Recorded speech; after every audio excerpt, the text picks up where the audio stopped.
Assalomu alaykum hurmatli obunachilar.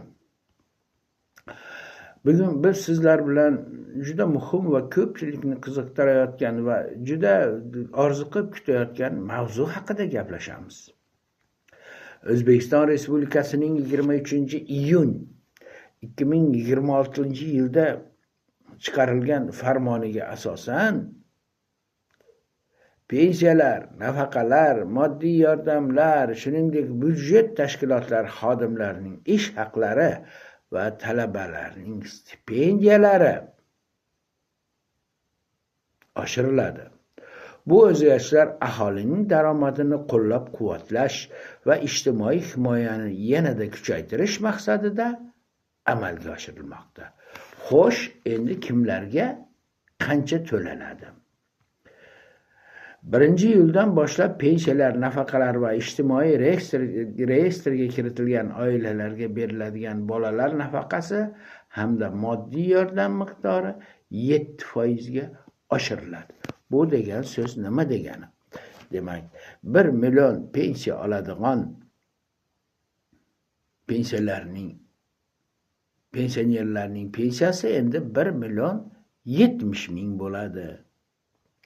2 million olayotganlarningki 2 million 140 ming, 3 million olayotganlarningki 3 million 210 mingga yetadi va hokazo mana shunday qilib hisoblanib ketiladi. Endi eng kam yoshga doir pensiya oyiga 983 ming so'mni tashkil etadi. Nogironlik pensiyasining eng kami bo'lsa 1 million 83 ming bo'ladi.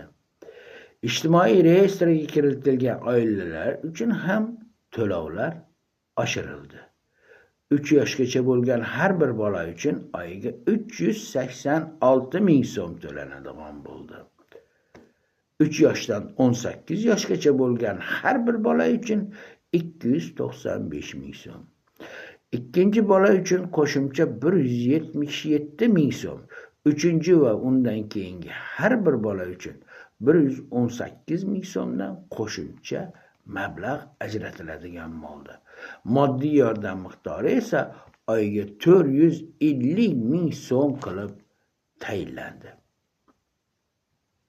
Yana bir muhim yangilik.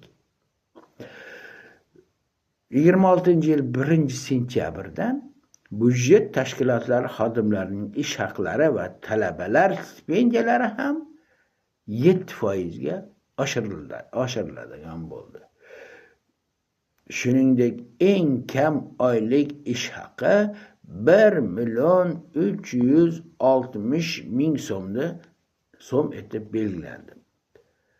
Bazaviy hisoblash miqdori esa 440 ming so'm bo'ldi. Pensiya hisoblashning bazaviy miqdori esa 504 ming so'm qilib belgilandi. Albatta, bu o'zgarishlar har oilaning turmush darajasiga ma'lum darajada ijobiy ta'sir ko'rsatadi.